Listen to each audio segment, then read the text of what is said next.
अस्सलाम वालेकुम नाज़रीन, KBN उर्दू ख़बरनामे में आप तमाम का इस्तकबाल है। मैं हूं मोहम्मद अशरफ। आइए आज की ख़बर पर नज़र डालते हैं।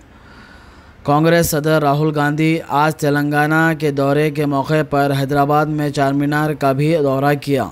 इस मौके पर अयूब खान, ईसा मिस्री, साबिक़ कॉरपोरेटर मोहम्मद गौस और कांग्रेस पार्टी के चाहने वालों की कसीर तादाद मौजूद थी। इस मौके पर कांग्रेस सदर राहुल गांधी ने पार्टी के मंशूर में जिन स्कीमों का खुलासा करते हुए कहा कि यहां के लोगों को 2 लाख रुपए फार्म लोन दिया जाएगा और हर बेरोज़गार को माहाना 3,000 रुपये देंगे और कॉटन के किसानों को कम से कम 7,000 रुपये दिए जाएंगे। చార్మినార్ చూడడం మాత్రమే కాదు, गंगा जमुना तहजीब, जो गंगा जमुना तहजीब होता है, ये है संगम हैदराबाद।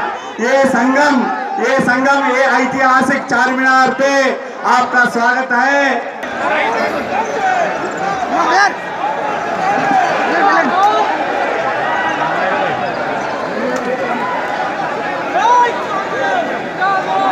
ఛాయా చోట్ల కాంగ్రెస్ కార్యకర్తలు ఆగున్నారు. దయచేసి వాళ్ళకి పంపించేసారు.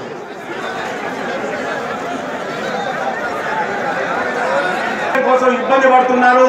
దయచేసి ఇప్పటికైనా సహకరించండి. వారందరినీ క్షేమంగా ప్రాంగణానికి చేరుకోవడానికి సహకరించవలసిందిగా ప్రార్థన। राजनीति को एक सोच आया, इस देश में सद्भावना, एक सद्भावना से ये देश को जोड़ने का काम करे। इस हिंदुस्तान आजादी के वक्त हिंदू, मुस्लिम, सिख, ईसाई सभी लोग काम करें। भाटी विक्रमार्का मल्लू जी, अंजन कुमार यादव जी, हनुमंत राव जी, नदीम जावेद जी, अनिल कुमार यादव जी, मुकेश गौड़ जी, मरी शशिधर रेड्डी जी, विष्णुवर्धन रेड्डी जी, आनंद भास्कर जी, निरंजन जी, यूसुफ हशमी जी, कांग्रेस पार्टी के हमारे सब कार्यकर्ता, महिला कांग्रेस, यूथ कांग्रेस, NSUI, सेवा दल के हमारे सब लोग, भाइयों और बहनों, प्रेस के हमारे मित्रों, आप सबका यहाँ बहुत बहुत स्वागत। रात का समय है, आप यहाँ मेरी बात सुनने आए, इसके लिए आप सबको दिल से धन्यवाद।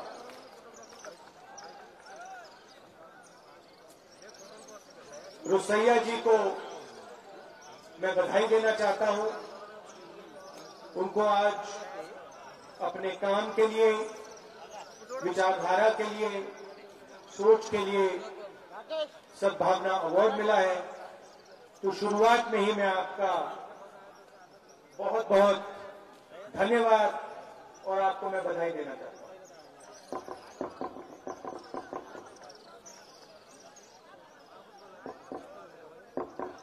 सालों पहले राजीव गांधी जी यहां आए और आज उनकी भी हमने यहां याद की है।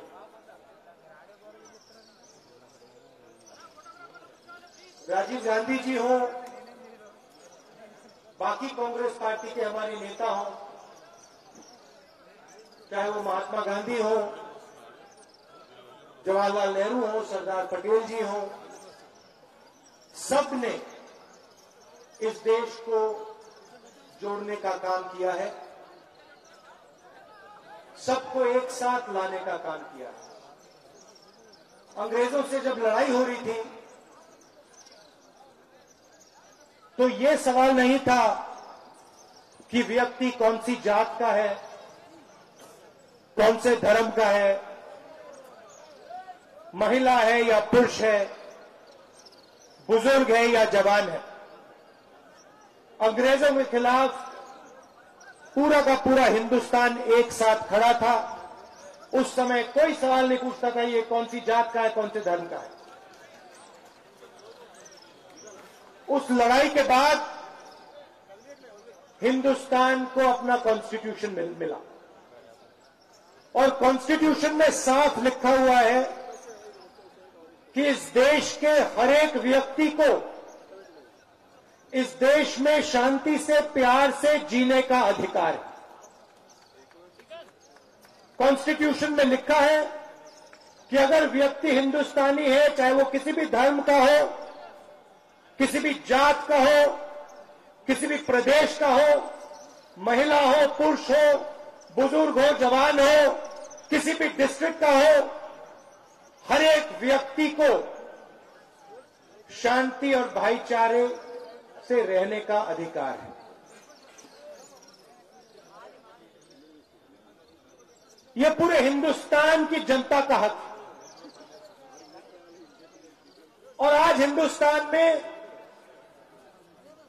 दो विचारधाराओं के बीच में लड़ाई है। एक तरफ वे लोग खड़े हैं जो इस देश को बांटने में लगे हैं। वो हिंदुस्तान की बात नहीं करते हैं, वो हिंदुस्तान के सब लोगों की बात नहीं करते हैं, वो देश को बांटने में लगे हैं। और दूसरी तरफ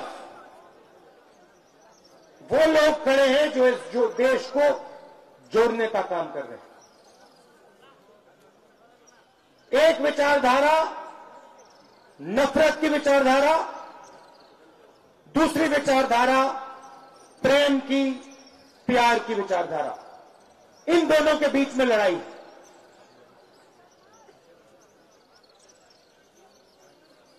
जहां भी आप देखिए हिंदुस्तान में, किसी भी आप प्रदेश में देखिए, उत्तर प्रदेश देखिए,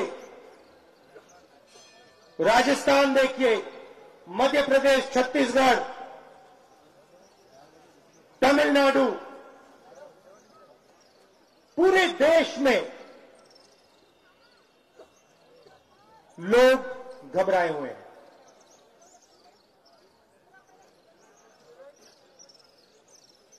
जनता वो दिन याद करती है जब पूरा का पूरा हिंदुस्तान शांति से, प्यार से, बिना नफरत एक साथ खड़ा होता था। आज पहला सवाल पूछा जाता है, तुम्हारी जात क्या है, तुम्हारा धर्म क्या है, तुम्हारा प्रदेश कौन सा है, कौन सी भाषा बोलते हो। मगर सबसे जरूरी सवाल, क्या तुम हिंदुस्तानी हो, क्या तुम इस देश के हो, क्या तुम इस देश के लिए खड़े हो।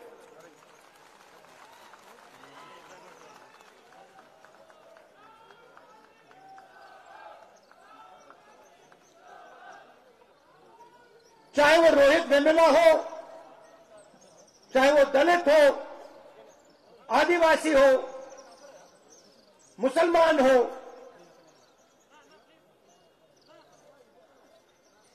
अलग अलग प्रदेशों में उसे डराया जा रहा है, धमकाया जा रहा है। जो भी आज हिंदुस्तान में कमजोर है,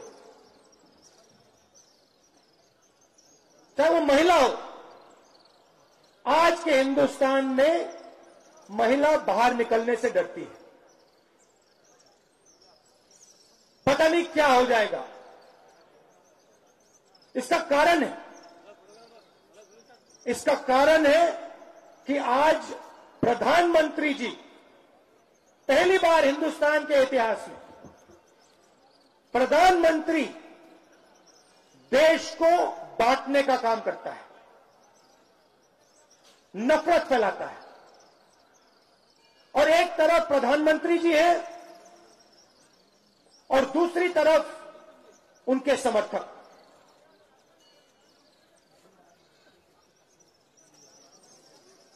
नफरत फैलाते हैं। और ये लोग सब धर्म से आते हैं, कट्टरपंथी लोग हैं, एक साथ मिलकर काम करते हैं। आप मुझे बताइए, प्रधानमंत्री जी देश को बांटने का काम करते हैं। आप मुझे बताइए कि MIM उनकी क्यों मदद कर रही है। आप मुझे बताइए कि एक के बाद एक प्रदेशों में चाहे वो महाराष्ट्र हो, चाहे वो बिहार हो, एमआईएम उनकी मदद क्यों कर रही है? क्योंकि विचारधारा एक ही है, सोच एक ही है, बांटने की सोच, देश को तोड़ने की सोच, नफरत फैलाने की सोच। और इन लोगों से हम लड़ रहे हैं क्योंकि हम चाहते हैं कि इस देश में सबकी आवाज सुनाई दे।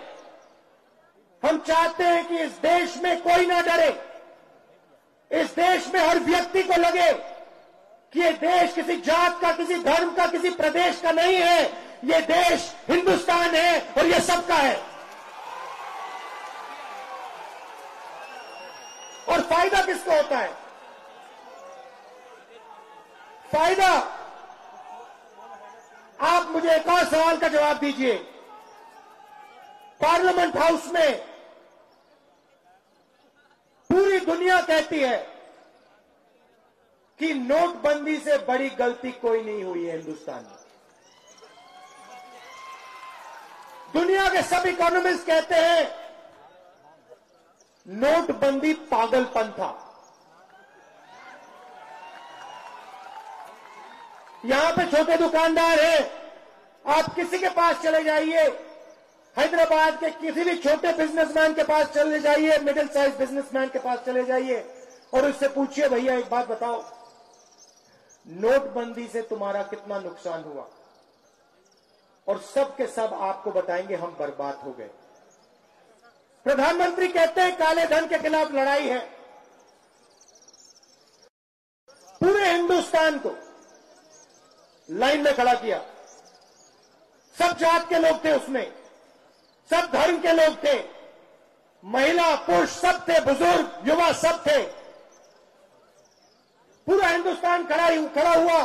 मोदी जी कहते हैं काले धन को मिटाना है। छोटा सा सवाल, क्या उस लाइन में आपको नीरव मोदी दिखाई दिया? क्या उस लाइन में ललित मोदी दिखा? मेहुल चोकसी दिखा? ना। विजय माल्या दिखा? अनिल अंबानी दिखा? नहीं। हिंदुस्तान की गरीब जनता दिखाई दी। हिंदुस्तान के सबसे अमीर लोगों का, हिंदुस्तान के सब काले धन वालों का, चोरों का पैसा नरेंद्र मोदी जी ने काले धन से सफेद कर डाला। आप किसी भी दुकानदार से पूछो, किसी भी व्यक्ति से पूछो, किसी भी किसान से पूछो, बताएगा कि नरेंद्र मोदी ने पूरे हिंदुस्तान के काले धन को सफेद कर दिया। पूरा का पूरा हिंदुस्तान कहता है कि नोटबंदी गलत था और आपके चीफ मिनिस्टर कहते हैं ना, नोटबंदी बिल्कुल सही निर्णय था। क्यों? क्योंकि नरेंद्र मोदी ने किया। पार्लियामेंट में आप देखिए, बीजेपी और नरेंद्र मोदी का समर्थन कौन करता है? आपके चीफ मिनिस्टर और उनकी पार्टी करती है। तो लक्ष्य एक ही है, दिल्ली में नरेंद्र मोदी और यहां तेलंगाना में केसीआर और एमआईएम, और ये दोनों एक दूसरे का मदद, तीनों एक दूसरे का मदद करते हैं। क्योंकि ये नहीं चाहते कि ये देश एक साथ खड़ा हो। ये नहीं चाहते कि इस देश में सब धर्म के लोग, सब जात के लोग, सब लोग एक साथ खड़े हुए। क्योंकि अगर एक साथ हिंदुस्तान खड़ा हो जाएगा तो इनकी कोई जगह नहीं बचेगी, इनसे कोई पूछेगा नहीं।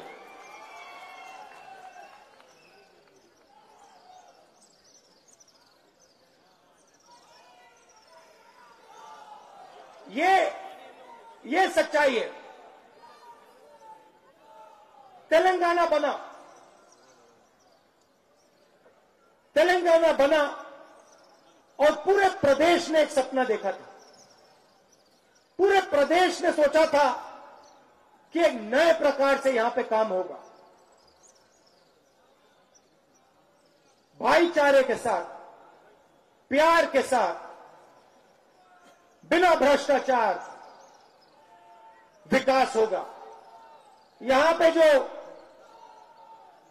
पुरानी सिटी में रहते हैं, उन्होंने सोचा, ठहर जाइए प्लीज, डिस्टर्ब मत कीजिए। उन्होंने सोचा था कि यहां मेट्रो लाइन आएगी। जो ठेले वाले हैं, उन्होंने सोचा था कि हमें भी आजादी मिलेगी। जो छोटे बिजनेस चलाते हैं, जिन्होंने हैदराबाद का नाम पूरी दुनिया में मशहूर किया, उन्होंने भी सोचा था कि नए तरीके से काम होगा। 5 साल हो गए, 300 करोड़ रुपए चीफ मिनिस्टर के मकान को बनाने में लगाया जा सकता है, मगर आपसे मेट्रो छीनी जाएगी। जो यहां ठेले वाले हैं, उनको दबाया जाएगा, कुचला जाएगा, उनको जगह नहीं दी जाएगी। और जो छोटे दुकानदार हैं, स्मॉल एंड मीडियम बिजनेस चलाते हैं, उनको पहले नोटबंदी से मारा जाएगा और उसके बाद गब्बर सिंह टैक्स से उनसे चोरी की जाएगी सीधी। और पूरा का पूरा फायदा तेलंगाना में एक परिवार को। अगर कोई उनके खिलाफ बोलेगा, चाहे वो किसान हो, युवा हो, उनकी पिटाई होगी, उनको मारा जाएगा, उनको दबाया जाएगा। और दिल्ली में नरेंद्र मोदी सिर्फ 15-20 लोगों के लिए पूरा का पूरा काम करते हैं। वो आपके चौकीदार नहीं है। आपसे कहा था प्रधानमंत्री मत बनाओ, चौकीदार बनाओ। वो आपके चौकीदार नहीं है, वो अनिल अंबानी के चौकीदार है। अनिल अंबानी के चौकीदार हैं, अनिल अंबानी की चौकीदारी करते हैं। हैदराबाद हाई टेक्नोलॉजी समझता है।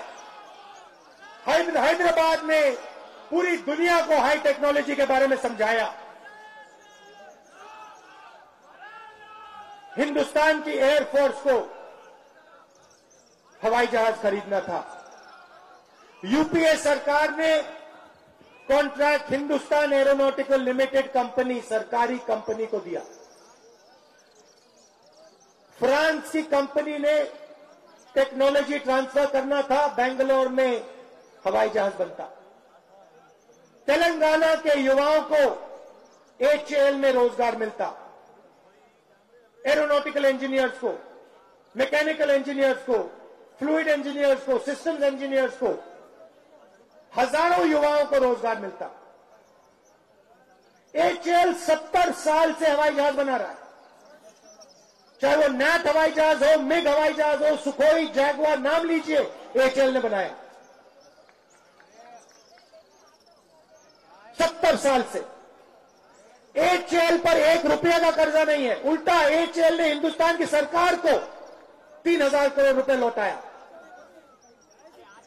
मोदी जी प्रधानमंत्री बनते हैं, कहते हैं आपसे, मुझे प्रधानमंत्री मत बनाओ, मुझे चौकीदार बनाओ। और जैसे ही आप उनको चौकीदार बनाते हो, चौकीदार फ्रांस जाता है डेलीगेशन में अनिल अंबानी के साथ। 526 करोड़ रुपए का हवाई जहाज नरेंद्र मोदी स्वयं, डिफेंस मिनिस्टर ने नहीं, रक्षा मंत्री ने नहीं, नरेंद्र मोदी ने स्वयं हिंदुस्तान एरोनॉटिकल लिमिटेड से कॉन्ट्रैक्ट छीना और अनिल अंबानी को दिया। मैं आपको बता रहा हूं, ये आपको बांटते क्यों हैं, लक्ष्य क्या है, मैं आपको बता रहा हूं।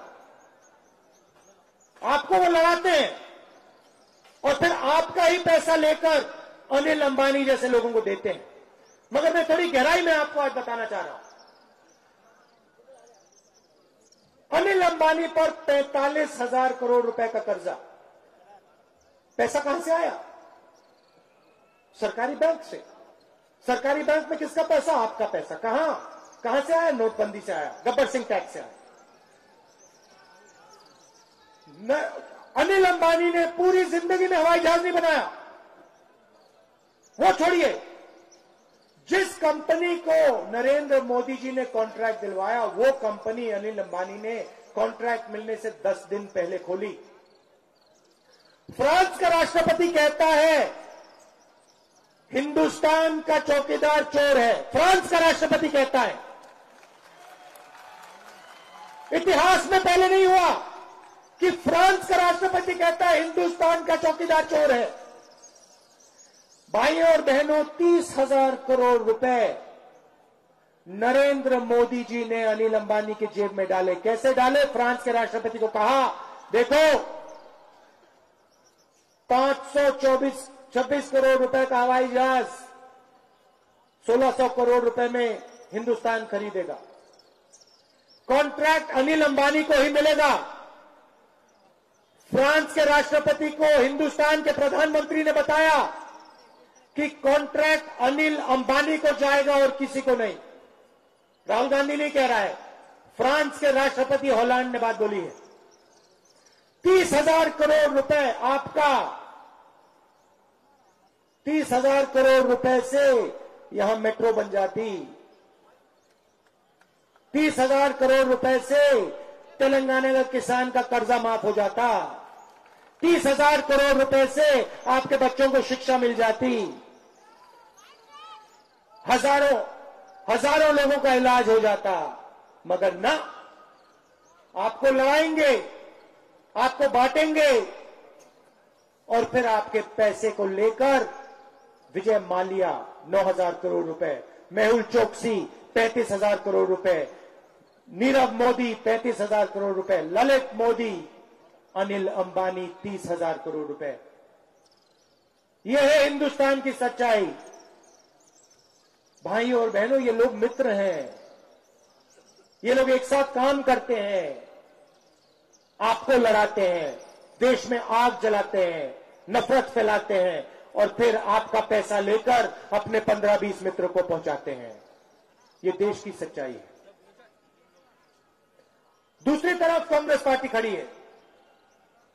यूपीए की सरकार थी, 70,000 करोड़ रुपए कर्जा माफ किसानों का, मनरेगा, भोजन का अधिकार, सूचना का अधिकार, जेएनयूआरएम, एक के बाद एक गरीबों के लिए काम।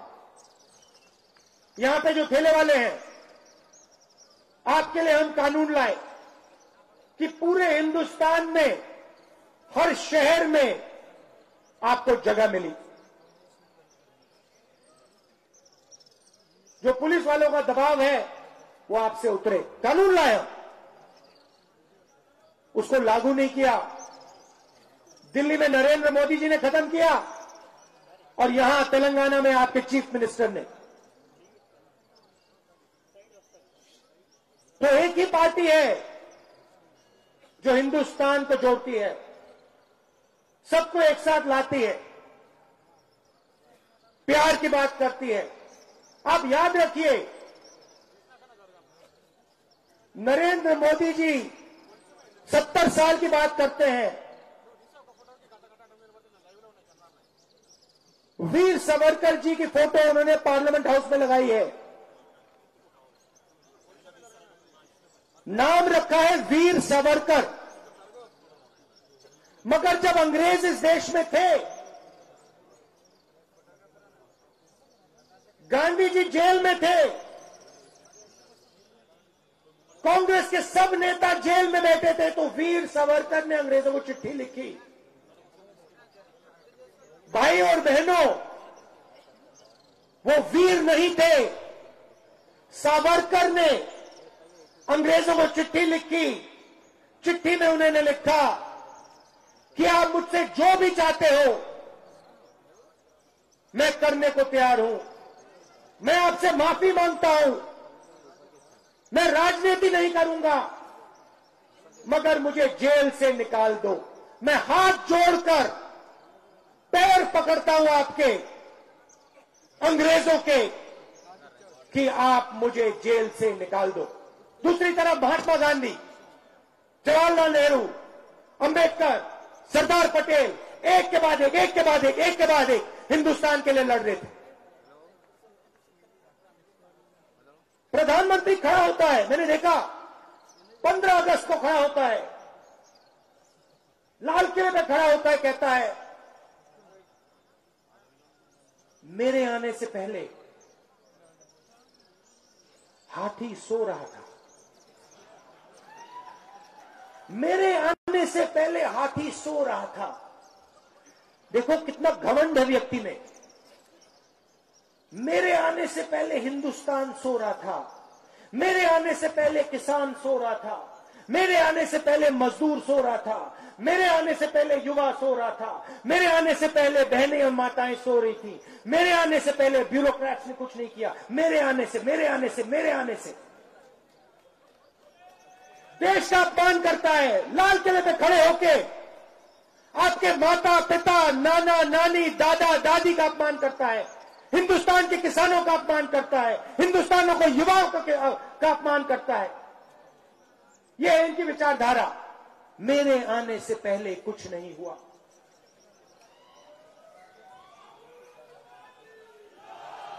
हमारी सोच ऐसी नहीं है।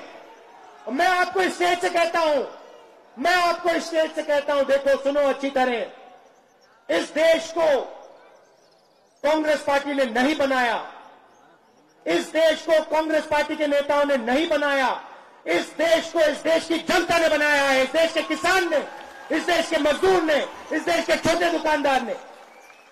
आप लोग इस देश को बनाते हो और आप लोगों को, आप ही लोगों को ये दबाते हैं, कुचलते हैं और आपकी जेब में से पैसा निकाल के हिंदुस्तान के सबसे अमीर 15-20 लोगों को देते हैं। हमारा काम आपकी रक्षा करने का है। हमारा काम, कांग्रेस पार्टी का काम किसानों को, मजदूरों को, युवाओं को, छोटे दुकानदारों को, इन सब की रक्षा करने का काम है। हम प्यार से काम करते हैं। मेरी भाषण देख लो, मैं नरेंद्र मोदी बोलता हूं, नरेंद्र मोदी जी बोलता हूं, चीफ मिनिस्टर का नाम लेता हूं, आदर से लेता हूं, मैं नफरत नहीं फैलाता हूं। मैं अपने दुश्मन से भी बात करता हूं, प्यार से बात करता हूं। ये इस देश का इतिहास है, ये इस देश के सब धर्मों का इतिहास है, ये हमारी संस्कृति है, ये इस शहर का इतिहास है कि सब लोग एक साथ मिलकर आगे बढ़ते हैं। और इसीलिए मैं यहां आया हूं, मैं आपको ये बताने आया हूं कि ये सबका देश है। ये किसी जात का, किसी धर्म का, किसी प्रदेश का देश नहीं है, ये आप सबका देश है, हम सबका देश है। और ये देश तभी आगे जाएगा जब हम सब एक साथ मिलकर आगे बढ़ेंगे। यहां पे कांग्रेस पार्टी की सरकार आएगी, चुनाव जीतने वाली है, और मैं आपको आश्वासन देना चाहता हूं कि यहां पे तेलंगाना में जो सरकार आएगी वो सबकी सरकार होगी, प्यार से काम करेगी। और हैदराबाद में जो विकास लाना चाहिए, चाहे वो मेट्रो का काम हो, चाहे वो छोटे दुकानदारों का काम हो, चाहे वो रेडी पटरी वालों का काम हो, कांग्रेस पार्टी आपके साथ मिलकर प्यार से एक साथ इस प्रदेश के सपने को पूरा करने का काम करेगी। रात का समय है, आप दूर दूर से आए, आप सबका मैं दिल से धन्यवाद करना चाहता हूं। रोसैया जी, आपको अवार्ड मिला, आपको मैं फिर से बधाई देना चाहता हूं। नमस्कार, जय हिंद। अंजन कुमार यादव, నగర కాంగ్రెస్ అధ్యక్షుల వారు. ఓల్డ్ సిటీకి కాంగ్రెస్ పార్టీ తరఫు నుంచి రాహుల్ గాంధీ గారు చెప్పారు స్పష్టంగా, ప్రపంచంలో అద్భుతమైన మెట్రో సౌకర్యం, మెట్రో